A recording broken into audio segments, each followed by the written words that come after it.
रेहाना और रवि की शादी के बाद रवि के पास कुछ नहीं था। रेहाना, तुमने मुझसे शादी करके एहसान किया है। मुझसे ज्यादा तो तुम कमाती हो। अरे तो क्या हुआ, एक दिन आएगा रवि कि तुम खूब पैसा कमाओगे। मुझे तुम पर पूरा विश्वास है। रवि और रेहाना खुद को स्टैंड करने के लिए पूरी मेहनत करते। रेहाना, मैं नौकरी नहीं करना चाहता हूँ।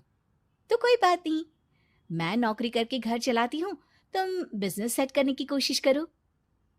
एक दिन रेहाना, तुम जानती हो, मैंने जो विज्ञापन बनाने वाली कंपनी खोली थी ना, उसे बड़ी ब्रांड का ऑफर आया है।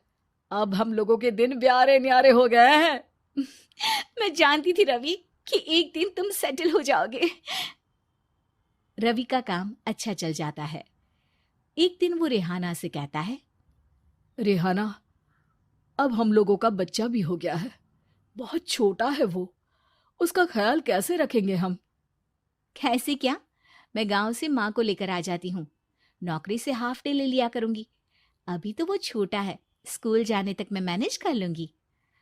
देखो रेहाना, मैं अब अच्छा कमा रहा हूँ। तुमको नौकरी करके परेशान होने की कोई जरूरत नहीं है। अरे कैसी बात कर रहे हैं, मैं अपनी लगी लगाई नौकरी कैसे छोड़ दूं? और मैंने तो सुना है हम लोगों को कुछ ही महीनों में सरकारी नौकरी मिल जाएगी। सरकारी नौकरी में कितना कमा लोगी? उतने में तो मैं ड्राइवर रख लूंगा। रेहाना को रवि की बात का थोड़ा बुरा तो लगता है। कम से कम मेरी नौकरी की इतनी बेइज्जती मत करो।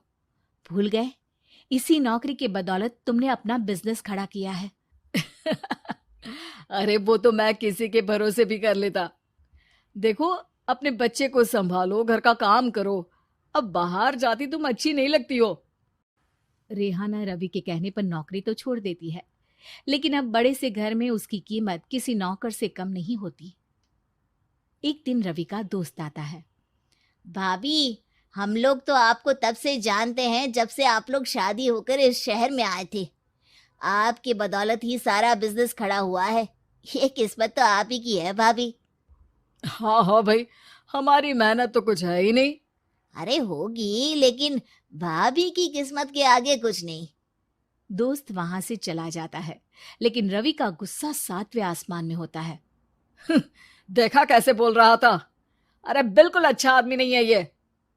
कैसी बात कर रहे हैं आप? प्रशांत भैया तो बहुत अच्छे इंसान है रवि। कैसे उन्होंने हमारे मुश्किल वक्त में हमारा साथ दिया था।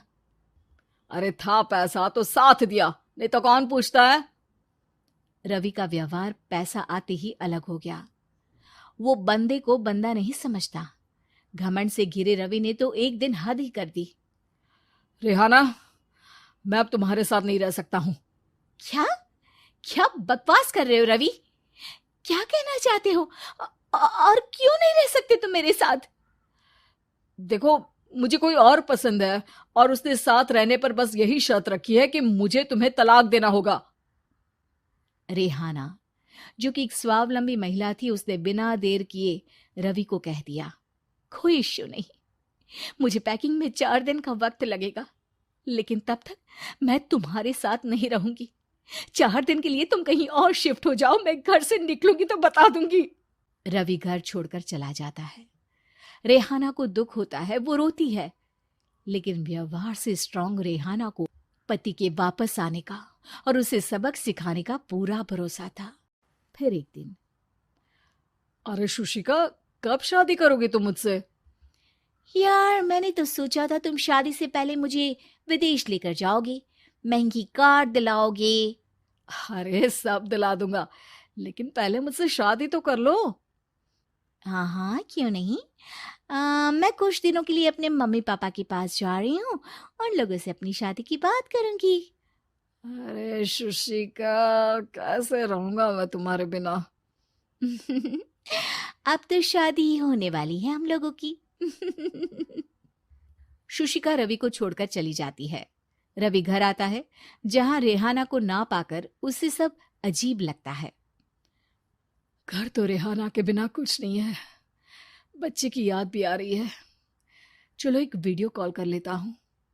रवि रेहाना को वीडियो कॉल करता है, लेकिन रेहाना फोन नहीं उठाती।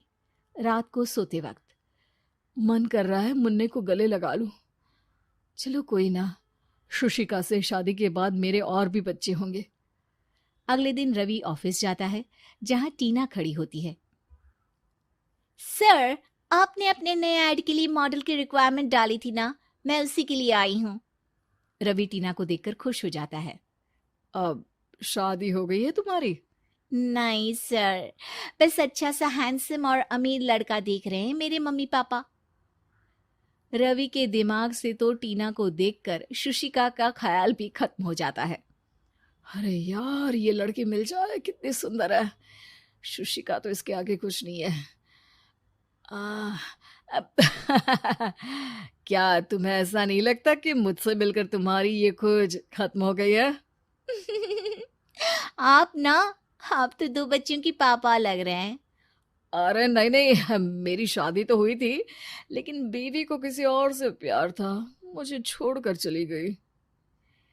खैर, टीना की दोस्ती रवि से हो जाती है, लेकिन 1 महीने बाद शुशिका रवि के पास वापस आती है। मेरे मम्मी पापा तुमसे मिलना चाहते हैं, लेकिन उन लोगों को ये मत बताना कि तुम पहले से शादीशुदा हो, और हाँ, शादी से पहले अपनी सारी प्रॉपर्टी तुमको मेरे नाम करनी होगी। अरे पागल, अब मैं तुमसे शादी ही नहीं करना चाहता। भला ऐसी लालची औरत से कौन शादी करेगा?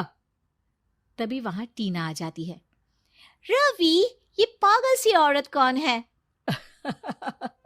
देखो, तुमने ही कह दिया ना पागल, तो पागल ही है। पता नहीं कौन है, कह रही है शादी कर लो, लेकिन शादी से पहले अपनी सारी प्रॉपर्टी मेरे नाम कर दो। बोल तो सही रही है। वैसे तुम जानती हो, मेरी एक सहेली है, उसके पति ने उसे पैसा आते ही छोड़ दिया, जबकि उसको खड़ा करने वाली ही मेरी सहेली थी। और मुझे भी भरोसा नहीं है। अगर मैं भी तुमसे शादी करूंगी तो तभी, जब तुम मेरे नाम अपनी सारी प्रॉपर्टी कर दोगे। अरे हाँ हाँ, क्यों नहीं, बिल्कुल कर दूंगा। रवि और टीना की शादी की तारीख तय हो जाती है। वो अपनी सारी प्रॉपर्टी के कागज लेकर शादी वाली जगह पर पहुंचता है, लेकिन वहां टीना आती नहीं। रवि टीना को मैसेज करता है। कहाँ हो? सॉरी, मैं तुमसे शादी नहीं कर सकती, मुझे तुमसे भी ज्यादा पैसे वाला मिल गया। रवि को गुस्सा आ जाता है। वो गुस्से से सारा डेकोरेशन तोड़ रहा होता है कि वहां रेहाना आ जाती है। सर, क्या हो गया? क्या डेकोरेशन पसंद नहीं आई आपको? अ, तुम यहाँ क्या कर रही हो? मैं यहाँ की डेकोरेटर हूँ। क्या आपको पसंद नहीं आई यहाँ की सजावट? रवि दौड़कर रेहाना के गले लग जाता है। मुझे माफ कर दो रेहाना। रवि रेहाना के गले लग जाता है और रेहाना टीना को थैंक्स का मैसेज करती है।